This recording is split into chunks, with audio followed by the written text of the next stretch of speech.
Olá, seja muito bem-vindo, bem-vinda ao Que Tem Vaga, nosso espaço semanal que fala sobre o mercado de trabalho, carreira e tudo o que você precisa saber a respeito.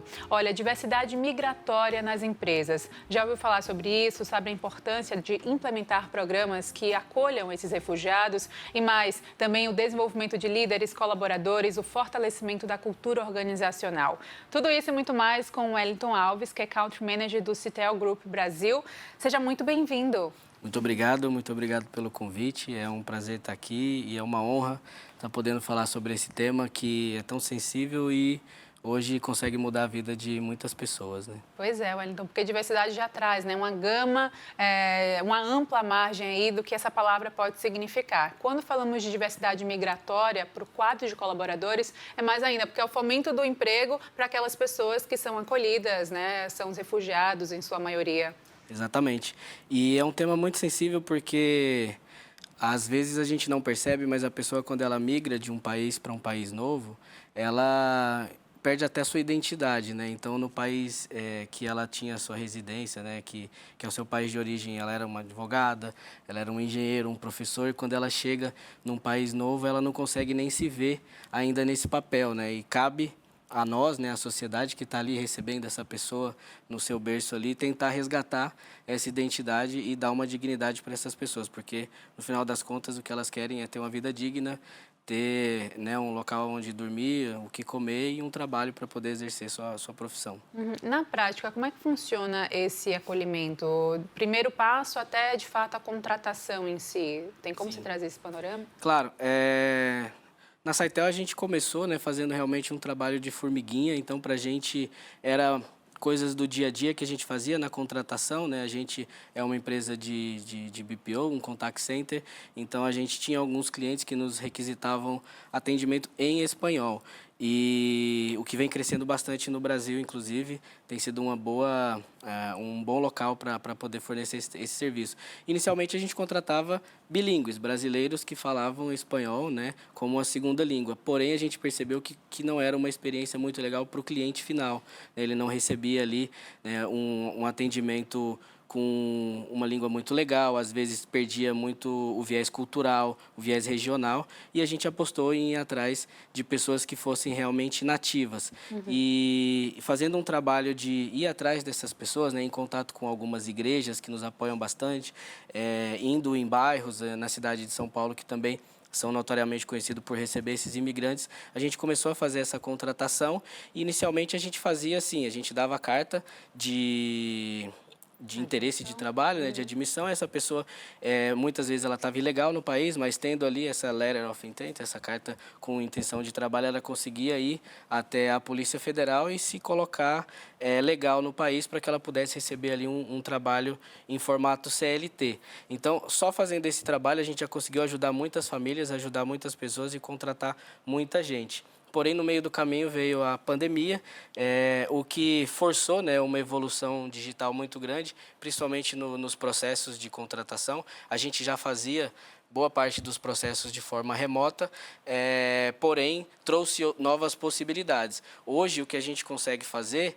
é contratar as pessoas muito na fronteira. Então, dando esse exemplo sobre os refugiados da Venezuela, hoje a gente consegue contratá-los ainda na fronteira no Rio Branco, com o Brasil já, né? Então, a gente faz a entrevista online com a pessoa de lá, a gente explica todos os critérios da posição que a gente está oferecendo, ela passa por uma avaliação também online para validar soft skill, hard skill, tudo que é necessário para exercer aquela posição. Caso seja aprovada, a gente tem uma baita parceria com a Acnur, com a Agência de Refugiados da ONU, e também com algumas igrejas que nos apoiam, e eles concedem para essas pessoas uma forma de vir até o Brasil, até um certo tempo de moradia aqui, de vir até São Paulo, e aí a gente faz a contratação dessas pessoas, né, e fornece todos os documentos e todos os equipamentos necessários para contratar essa pessoa e para que ela comece o trabalho. Então, hoje, todo o processo funciona assim. A gente tem conseguido contratá-los ainda na fronteira, né? Isso é muito positivo, porque às vezes a pessoa pensa, pô, no meu país está uma situação difícil, mas vai que eu vou para o incerto e se torne ainda mais complicado, né? Então, ela já vindo com a certeza de uma vaga, que é uma empresa formal, em uma vaga em contrato CLT, facilita muito a escolha e a decisão de migrar para o Brasil. Claro, uma segurança aí no meio de trabalho que é importantíssimo para uma nova esperança de vida, literalmente, né? Agora, algo que você falou que me chamou a atenção são sobre as habilidades comportamentais, né? E também socioemocionais, que são as soft e hard skills. E a importância também da política da empresa de investir nesse colaborador. Existe também esses programas de incentivo, enfim, de capacitação? Existem sim. Em muitos casos, inclusive, a pessoa que vem de refúgio, como eu disse, né, às vezes ela se esquece quem ela é, mas elas são, por muitos momentos, assim, overqualified, que a gente fala, né, com a qualificação até maior do que se espera para a posição. Né? Às vezes a gente tem uma posição que a pessoa precisa ter o 2º grau completo e a pessoa é um professor. Então, ela já vem até com uma bagagem. Agora, no geral, falando não só das vagas que a gente trabalha com os refugiados, mas também nas vagas que a gente trabalha para brasileiros no geral, a gente concede sim esse treinamento. As pessoas geralmente entram, eu costumo dizer que a empresa ela acabou se tornando o que a escola no passado deveria ser, né? Porque a escola ajuda muito a formar o caráter da pessoa, ajuda muito a formar, né, educação, como se comportar, e hoje a gente acaba recebendo muitas vezes as pessoas ainda nessa formação. Então a gente faz esse trabalho complementar, né, do por favor, do obrigado, do com licença. Então a gente fomenta muito isso no nosso dia a dia, né? Boas práticas, né, de confiança, boas práticas de mostrar que a pessoa pode sim ser uma pessoa legal, ser uma pessoa boa, ter bons modos e ainda assim, né, ter um sucesso. E os nossos cursos de formação ajudam bastante isso. Eu vou dar um exemplo do que a gente faz no curso de formação de líderes. Então, a gente tem um projeto muito legal, porque a gente vê em diversos casos, a pessoa ela está independente do mercado. Ela às vezes ela está numa posição, né, de entrada ali, de analista, né, de primeiro nível. A empresa abre um processo seletivo para uma posição de liderança, né, seja supervisor, seja coordenador, seja líder de equipe. E essa pessoa ela passa no processo, ela vai para casa, ela dorme, né, no atendimento e ela acorda um líder. E ela aprende tudo isso no decorrer dos dias, né, sentando com um colega do lado, tendo um mentor para direcionar, pedindo dúvidas, né, do RH, como funciona o sistema do ponto, o sistema de lançar informações dos funcionários e tudo mais. E para tentar evitar isso e já colocar, né, essa pessoa um pouco mais pronta, a gente tem um programa dentro de casa, eu até fazer um merchanzinho, chama Upside Tel, onde a gente seleciona ali as pessoas que estão no nível mais avançado, que tem ali já uma certa senioridade de atendimento, e a gente separa essas pessoas e faz um treinamento de 3 semanas. A equipe de direção da empresa que dá esse treinamento, eu, por exemplo, sou professor, dou uma aula que duram 6 horas sobre, enfim, gestão, como entender os números, fazer financeiro, entender um pouquinho dos sistemas e tudo mais. Então, a gente dá todo esse treinamento durante 3 semanas. Após o treinamento, a gente separa essas pessoas em grupos, eles fazem um case sobre o que foi visto durante essas 3 semanas de treinamento, montam esse case depois de um mês, apresentam para uma banca que é formada por pessoas do RH, caso aprovadas, vindo uma vaga de líder, de supervisor, de coordenador, de gerente, essa pessoa já está apta para essa vaga. Então, durante esse treinamento, ela aprende como dar um feedback, como conversar com as pessoas, como apresentar para o cliente, aprende sistemas, né, métricas de negócio e tudo mais. Então, ela já vem com um bom overview sobre o que ela precisa para o dia a dia daquela função que ela vai ocupar. Então, antes dela ocupar, ela já está se adiantando e tendo um certo preparo. É um programa muito interessante. Hoje, quase 70% dos nossos líderes já passaram por eles e a gente consegue comparar, assim, a facilidade que é o período de adaptação na cadeira de liderança de uma pessoa que já aprendeu com quem já está nela há 10, 15 anos ali. Claro. Né? Então, isso é muito bacana e é importantíssimo.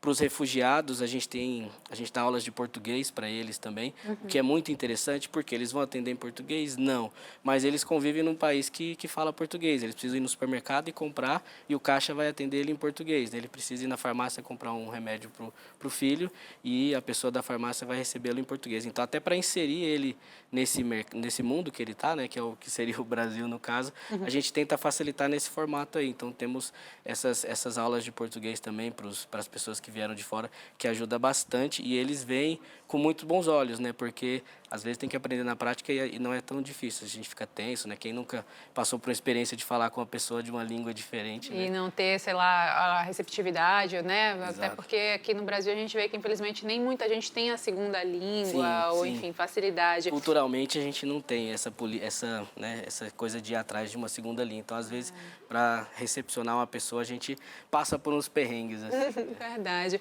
Agora, falando sobre a figura do líder ainda, né, muito interessante todo esse preparo que é proporcionado para esse cargo de liderança, porque a gente tem sempre a figura do chefe e do líder, né? O chefe, cada vez mais a gente tenta colocar aí de lado esse desuso da palavra mesmo, porque o chefe é aquela figura totalmente imponente que a gente vê cada vez mais caindo.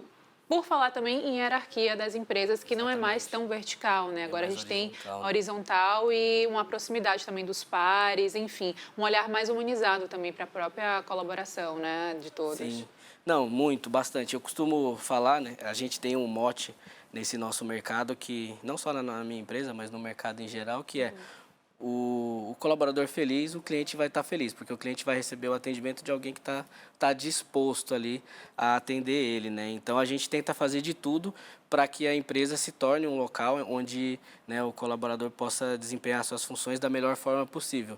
Eu faço muitos focus group com os meus times, então, uma vez até mais, eu diria, umas 3 vezes por mês, eu entro em reuniões onde a gente pega pessoas do atendimento, um representante do RH só para tomar notas, mas sou eu com esses 10, 15 representantes, e ali realmente eu falo, estou tirando o crachá, eu quero que vocês me falem de coração aberto o que a gente pode fazer na empresa para que ela se torne um lugar mais legal para vocês trabalharem. Igual você falou, né? Essa figura do chefe, ela cada vez mais ela está se perdendo, né? Eu me coloco muito na função de servidão, eu tô ali para servir, porque se eu consigo proporcionar tudo que eles precisam, né, para poder desempenhar a função deles bem, se está dentro do meu orçamento, se é legal, se cabe na legislação, por que não fazer, né? Se só vai trazer benefícios, né? A gente tem um tripé de sustentação que faz qualquer corporação ser rentável e bem vista, né? O cliente final ele tem que estar feliz, a empresa ela tem que estar feliz e o funcionário tem que estar feliz. Se você quer agradar só o cliente e só a empresa, a desabono do funcionário vai cair. Em algum momento, né? Em curto prazo você pode ter um ganho, um benefício, mas em médio e longo prazo você vai ver que vai ruindo, é um castelo de areia. Então, para sustentar, tem que ter esse viés onde está todo mundo realmente sendo bem atendido, né? E o nosso funcionário, ele também é nosso cliente, ele escolheu a empresa para trabalhar, né? Hoje em dia, a gente percebe que as pessoas estão tendo essa possibilidade até de se identificar com o local de trabalho que elas vão, né? Se pega, por exemplo, o nosso mercado, eu vou pegar dentro da Saitel mesmo como exemplo. 65% das pessoas que trabalham lá têm até 34 anos, ou seja, é um público muito jovem, e essa galera mais jovem, ela tem muita opinião, né? Então, o protagonismo está muito alto. Né? Ela quer ser protagonista, ela quer participar das escolhas da empresa, ela quer ser ouvida, ela quer ter voz, né? Então a gente faz bastante isso, tentar mostrar que eles também fazem parte da decisão, que a empresa é construída por eles, que se eles acham, igual por exemplo, a gente tinha uma pesquisa de satisfação, tiramos uma nota muito legal, mas aí veio um viés lá de ESG, né? A parte Environmental, social... De environmental, desculpa. A gente não estava muito nesse viés porque eu não sou fábrica, então eu não tenho que justificar descarte de resíduos, né? Eu não sou uma indústria, eu não sou uma loja, né? Hoje, 70% dos funcionários estão trabalhando de casa. Então, onde que eu entro nessa parte de environmental que eu posso fazer alguma coisa a mais, né? E aí a gente está buscando fazer ações onde eles possam contribuir também, seja, né, doando meias, fazendo coleta seletiva, fazendo caminhada em que a quantidade de passos vai ser revertida em cestas e essas coisas. Então, a gente está tentando, porque era uma coisa que eles cobravam, mas eu não vejo a empresa fazendo muitas ações para a sociedade, né? E aí a gente tem que ficar o tempo todo atento a esse tipo de coisa. Não sei se eu fugi um pouquinho da... Não, imagina, esse já é uma pauta que está super em alta e que todas as empresas de qualquer setor tá tendo que se alinhar aí, né? E às vezes o próprio mercado de trabalho ainda não consegue fornecer pessoas suficientes para ocupar essas vagas.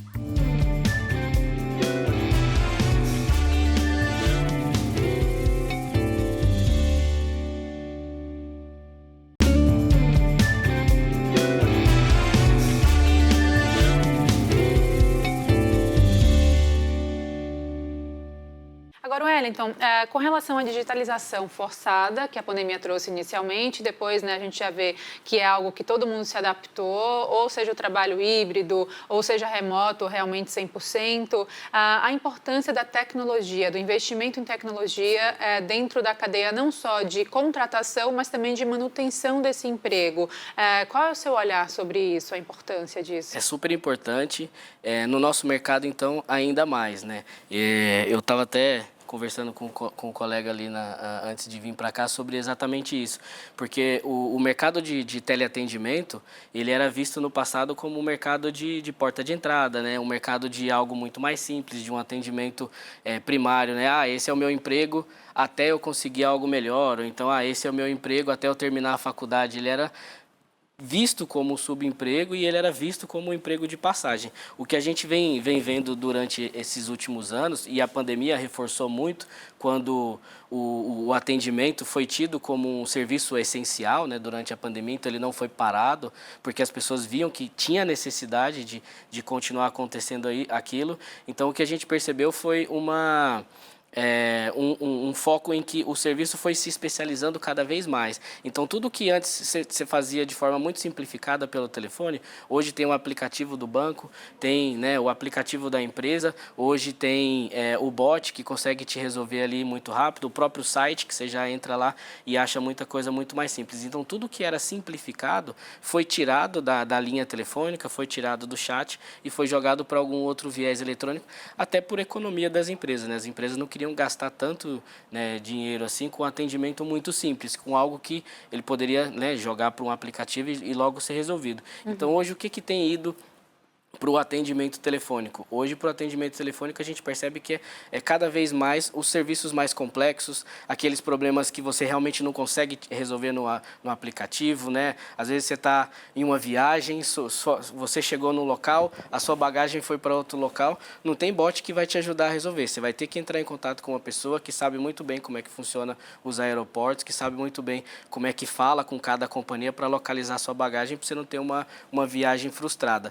Se você está com um problema no seu computador, na sua impressora, que seja, você vai precisar ali um atendimento técnico para ele fazer um troubleshooting no seu equipamento e conseguir resolver, né? E você voltar a conseguir utilizar aquele equipamento que às vezes você pagou, né, um valor até não tão baixo. Então, a cada vez mais isso vem especializando e esse serviço vem crescendo. Então, ensinar essas pessoas a desempenhar essas funções é essencial. E às vezes o próprio mercado de trabalho ainda não consegue fornecer pessoas suficientes para ocupar essas vagas. Por diversas vezes a gente vê lá dentro da empresa algumas vagas de tech support de nível um pouco mais alto, 2, 3, 4, que a gente fica aí o mês todo tentando achar um profissional. Hoje em dia a gente já tem a possibilidade de contratar em qualquer lugar do país, então a gente manda o equipamento para a pessoa trabalhar, posso contratar do Nordeste, do Sul e tudo mais, mas mesmo assim, algumas vagas muito específicas, né, um suporte técnico nível 3, trilíngue.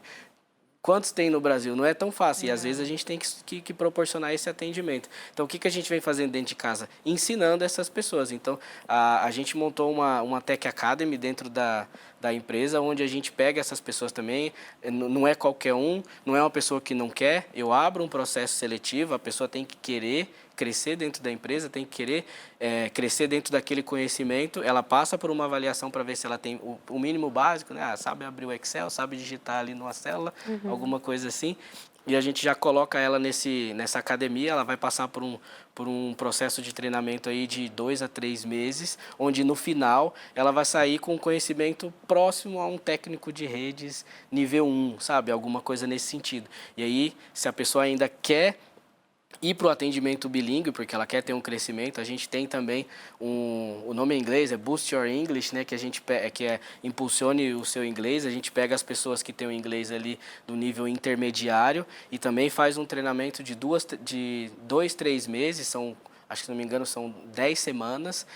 Ele tem aula todos os dias, 3 horas de aula por dia de inglês após o horário de trabalho. Então, a pessoa também tem que querer. Tem que estar... E aí ela sai, depois do treinamento, já realmente com um nível de inglês legal. Então, ela junta as duas, ela vira ali, né, um cara que consegue dar suporte técnico no nível alto em outro idioma, né? Então, isso ela leva para a vida dela, né? Nem sempre ela vai continuar trabalhando com a gente. Às vezes, recebe até vaga para trabalhar nos Estados Unidos, em Portugal, que estão contratando bastante analistas de suporte técnico. Exatamente. Então, se você não faz isso, chega uma hora, a gente brinca, né? A fonte seca, né? Você não consegue mais achar pessoas, porque o mercado não consegue formar na velocidade que as empresas estão demandando. E cada vez mais as empresas de fora estão procurando o mercado brasileiro, seja pela taxa do dólar versus real que nos favorece no mercado de contratação, seja pela nossa capacidade de entregar bom serviço e seja pelo que geralmente o pessoal de fora, né, fala, a criatividade do brasileiro supera muitos problemas, né? Então, hoje o mercado não entrega na velocidade. Então, se as empresas não se prepararem e começarem a trabalhar nessa formação, chega um momento que fica limitado realmente. Wellington, chegou o momento da gente abrir aqui o espaço de interatividade com quem nos assiste. Claro. Eu vou direcionar 2 perguntas, então, para o Wellington. Você faça como os demais participantes aqui, mande sempre o seu e-mail. Aqui tem vaga@band.com.br e você pode interagir, tirar suas dúvidas, seus questionamentos com os nossos convidados. Bom, começo com o Raul Matos, de São Paulo. Ele fala o seguinte: cada vez mais se fala sobre carreiras não lineares e multidisciplinares. Como preparar uma equipe multidisciplinar sem trazer o peso de ser multitarefa e poder perder rendimento? Entendi.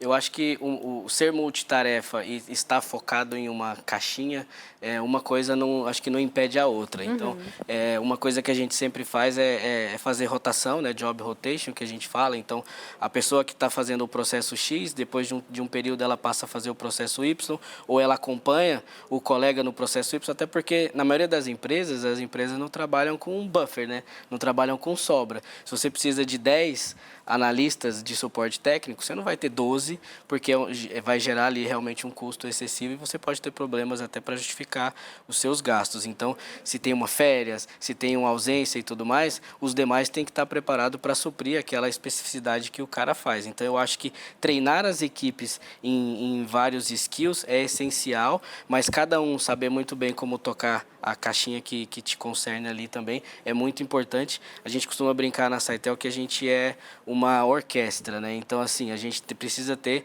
um maestro que está ali à frente regendo e fazendo com que as coisas aconteçam, mas cada um tem que saber exatamente o instrumento que tem que tocar, ou, né, um saxofone, um violino desafinado aparece muito assim e fica muito destoante. Então, tem que ser...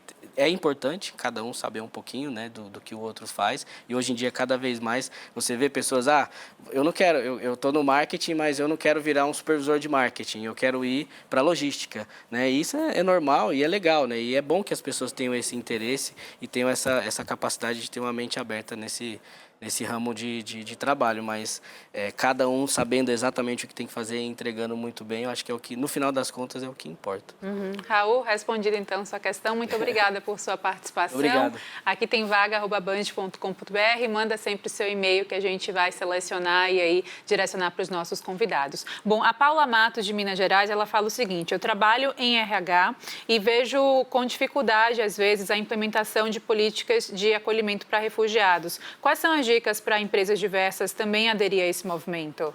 Eu acho que primeira coisa é a cultura da empresa estar pronta para isso, né? Porque muitas vezes você é igual você querer trazer um peixe para a terra, né? Se não tiver ali a água, se não tiver um ambiente certo, o aquário, ele não vai sobreviver. Então, se você não preparar tudo antes, você vai ter problema. Então, é importante que as pessoas entendam que aquela pessoa está chegando para somar, que ela não está chegando para tomar a vaga de alguém, né? Que ela não está chegando para substituir uma possível vaga de brasileiro ou algo assim, não.